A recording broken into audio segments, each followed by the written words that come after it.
Indira mill ఇస్తున్నారు, అది ఇచ్చేది కేంద్ర ప్రభుత్వం నిధులతో ఇస్తుంటే మా నిధులతో తీసుకొని ఇందిరా మిల్లు పెట్టినారు, మా పేరు పెట్టకుండా మాత్రం రెండు విషయాలు ఇక్కడ. ఇప్పటిదాకా ఇండ్ల ఇచ్చే విషయంలో కేంద్ర ప్రభుత్వం కొంత అమౌంట్ ఇస్తుంది. ఇక్కడ డబుల్ బెడ్రూమ్ మొదటిదాకా ఉండే స్కీమ్లో రాష్ట్ర ప్రభుత్వం కొంత కల్పించింది.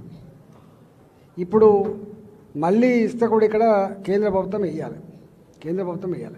కేంద్ర ప్రభుత్వం ఇస్తున్నప్పుడు నువ్వు ఎందుకు పెట్టుకుంటావు చెప్పండి. రెండవది, ఇవాళ మా బండి సంజయ్ గారు అన్నారు, కేంద్ర ప్రభుత్వ డబ్బు అయినా రాష్ట్ర ప్రభుత్వ డబ్బు అయినా ప్రజలు కట్టిన పనుల పైసలు తప్ప అది వేరే కాదు. మేము అంటలేము. వీళ్ళు మా ఇందిరమ్మ రాజ్యం, మా కాంగ్రెస్ పార్టీ ఇచ్చిన ఇల్లు, మా టీఆర్ఎస్ ఇచ్చిన కళ్యాణ లక్ష్మి చెప్తారని.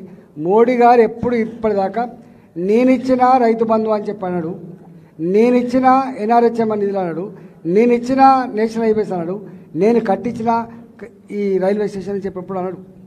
అందువల్ల వీళ్ళు ఈ పిచ్చి సంకుచిత మాటలు పక్కకు పెట్టి ఇలా ఇల్లు కట్టించే ప్రయత్నం చేయమని చెప్పి నేను సూచన చేస్తున్నాను. పేరెవరిదని పక్కకు పెట్టు, ఇల్లు కట్టి ఫస్ట్ అయితే.